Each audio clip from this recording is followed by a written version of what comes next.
ఓం మహాగణాధిపతయే నమః. ఓం గురుభ్యో నమః. ఓం శ్రీమాత్రే నమః. పరమేశ్వర స్వరూపమైనటువంటి జ్యోతిష, వాస్తు మరియు ఇతర అనేకమైనటువంటి శాస్త్రములను మనకు అందించినటువంటి మహర్షులకి నమస్కారం. హయగ్రీవ హయగ్రీవ హయగ్రీవేతి యో వదేత్ తస్య నిస్సరతే వాణి జహ్నుకన్యా ప్రవాహవత్.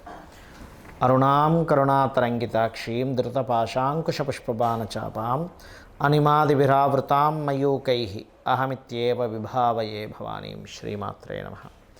ప్రేక్షకులకి ఆ లలితాంబిక అమ్మవారి యొక్క అనుగ్రహం పరిపూర్ణంగా కలగాలని మనస్ఫూర్తిగా కోరుకుంటూ మనం ఈరోజు చెప్పుకోబోయే టాపిక్ ఏమిటంటే 2025 సంవత్సరంలో 12 లగ్నాల వారికి, లగ్నాలు తెలియని వారి రాసుల వారికి ఎలా ఉండబోతుంది. అయితే ఇక్కడ మీకు సందేహం కలగవచ్చు, ఏమంటే మన తెలుగు సంవత్సరం కదా 2025 ఎందుకు చెప్తున్నారని.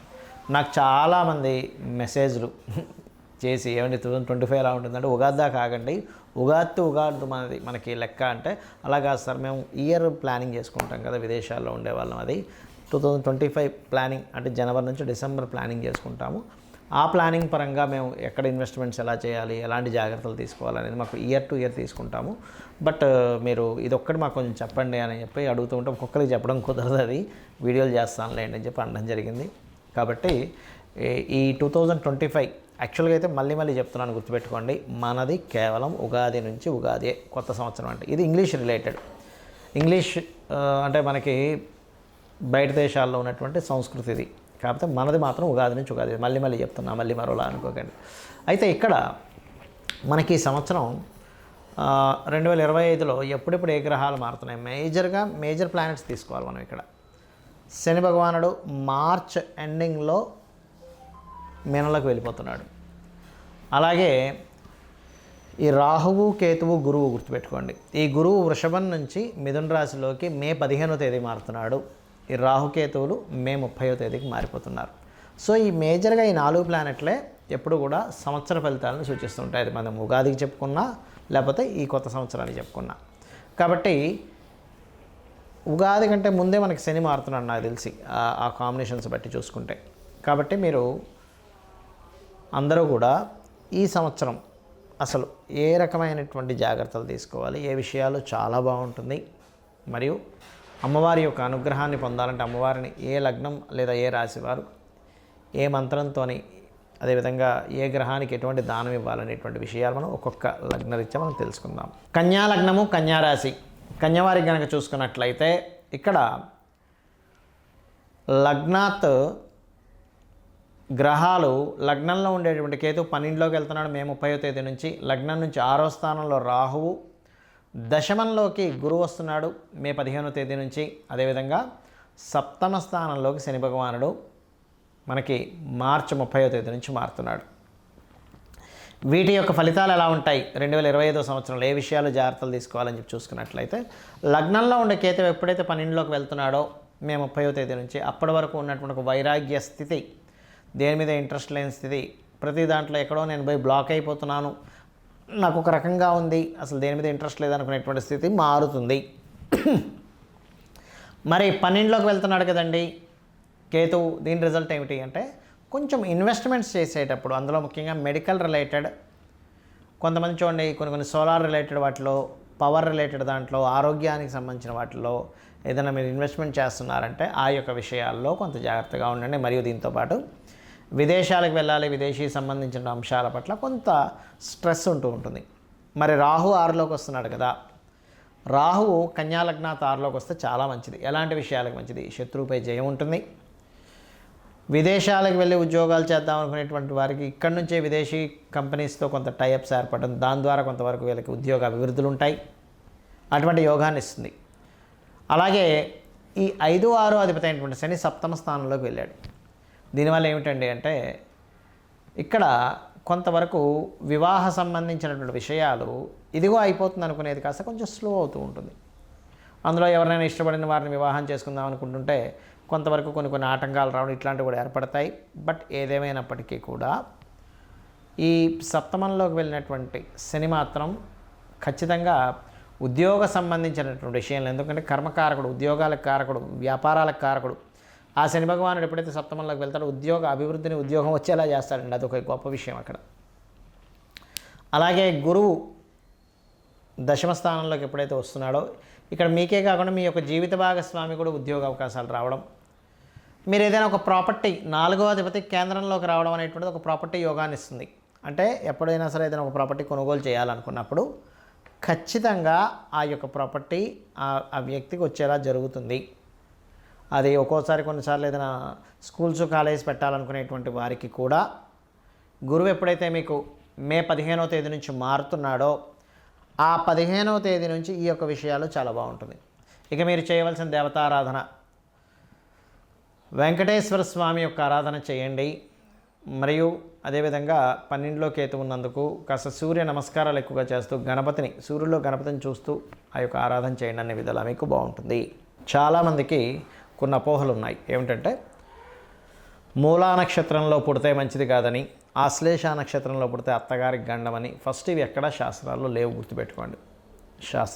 శాస్త్రపరంగా ఆశ్లేష నక్షత్రానికి అత్తగారి గండము లేదు, మూలా నక్షత్రంలో పుడితే ఇబ్బంది ఏమీ లేదు. మూలా నక్షత్రం సరస్వతీదేవి నక్షత్రం. ఆశ్లేష నక్షత్రంలో పుడితే అద్భుతమైన తెలివితేటలు ఉంటాయి వాళ్ళకి, గుర్తుపెట్టుకోండి. మంచి తెలివితేటలు అయిన వాళ్ళు ఉంటారు. ఎందుకంటే చంద్రుడు మూన్ బుధ నక్షత్రంలో ఉన్నాడు. ఇది మీరు అర్థం చేసుకోవాలి. మూలా నక్షత్రంలో పుట్టిన వాళ్ళకి ఆధ్యాత్మిక యోగం కూడా బాగుంటుంది. తల్లిగారు మంచి అంటే ఆధ్యాత్మికంగా ఉండే యోగాలు ఉంటాయి. బట్ ఎక్కడో కొన్ని జాతకాల్లో 1000 జాతకాల్లో ఒకటి 4th లార్డ్ పాడైతే చెప్పలేం. కానీ అదర్వైజ్ ఇవి నక్షత్రాన్ని బేస్ చేసుకొని అస్సలు వీళ్ళకి వివాహం బాగోదని ఇట్లాంటి మూఢనమ్మకాల నుంచి బయటకు వచ్చేసేయండి ఫస్ట్.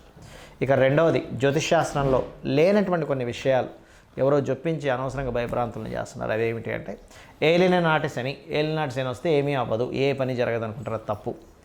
ఏలినాటి శని వస్తే మీకు కొంచెం ఒక పనిని 4 సార్లు చేయాల్సి వస్తుంది అంతే. ఎందుకంటే నేను మీ గతంలో ఒక 10 ఏళ్ల క్రితం కూడా కొన్ని వీడియోలో చెప్పాను.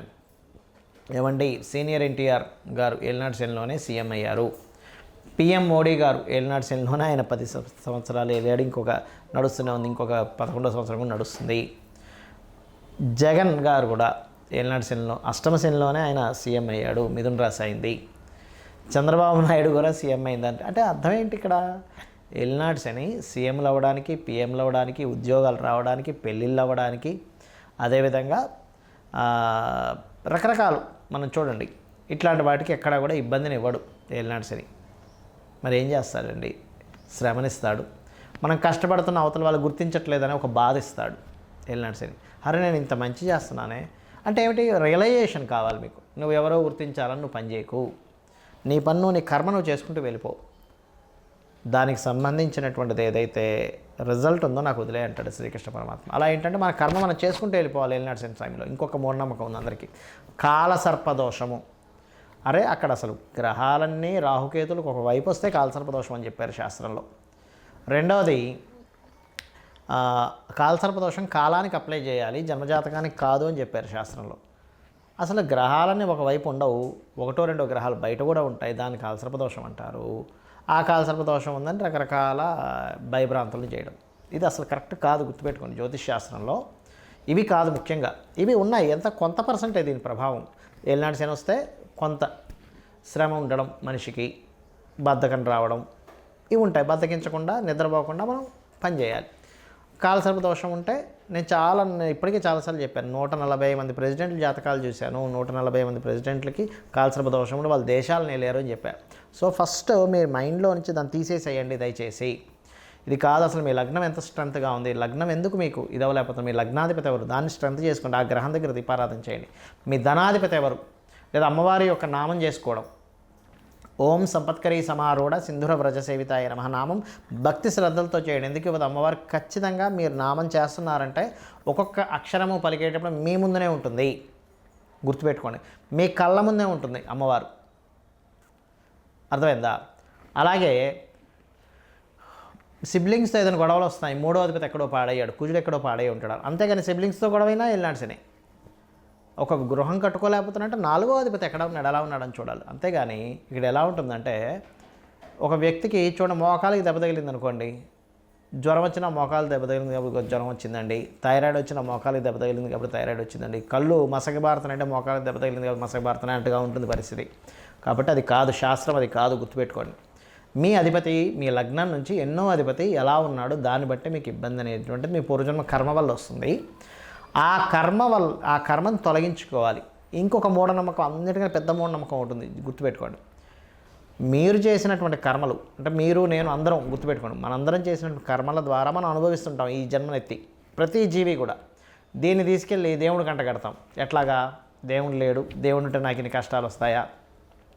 ఇప్పుడు ఒక టీచరు చక్కగా క్లాసులో ఉన్న 50 మందికి క్లాస్ చెప్పింది, తర్వాత ఎగ్జామ్ పెట్టింది. వీడు సరిగ్గా టీచర్ చెప్పింది వెనక సరిగ్గా రాయకపోతే టీచర్ చెప్పనట్ట, టీచర్ లేనట్ట. నువ్వు చేసినటువంటి కర్మకి నువ్వు అనుభవిస్తున్నావు. అది మంచి కావచ్చు, గుడ్ ఆర్ బ్యాడ్. గుడ్ అయినా మీ కర్మే, గుర్తుపెట్టుకోండి. మీకు ఒక బాగా కలిసి వచ్చిందన్నా మీ కర్మే, మీకు ఇబ్బంది పడుతుందన్నా మీ కర్మే. మరి దేవుడు ఎందుకు అంటే, చిన్న ఎగ్జాంపుల్తో చెప్పి నేను ముగిస్తాను, గుర్తుపెట్టుకోండి. ఒక పిల్లవాడు స్కూల్కి వెళ్తున్నాడు రోజు. అక్కడ ఒక వీధిలో కుక్క ఉంది. ఆ కుక్క వెంటపడ్డము అరవడమో చేస్తుంటే వీడికి భయపడుతున్నాడు. స్కూల్కి వెళ్ళలేకపోతూ భయపడుతూ రావడం. అమ్మకి చెప్పాడు, అమ్మ నేను స్కూల్కి వెళ్ళాలి కానీ రోజు అక్కడ ఒక కుక్క ఉంది అన్నప్పుడు అమ్మ ఏం చేసిందంటే, ఏం కాదురా నేను ఉన్నాను పద అన్నది. లేదా ఒక బెత్తం ఇచ్చింది చేతికి, ఒక కర్ర ఇచ్చింది. అరే ఆ కుక్క ఏదైనా వస్తే కర్రతో ఇలా పారిపోద్దని. అప్పుడు అమ్మ పక్క నుండి నడిపిస్తున్నప్పుడు వీడు స్కూల్కి వెళ్ళడము అక్కడ ఆగలేదు, కుక్క అక్కడే ఉంది.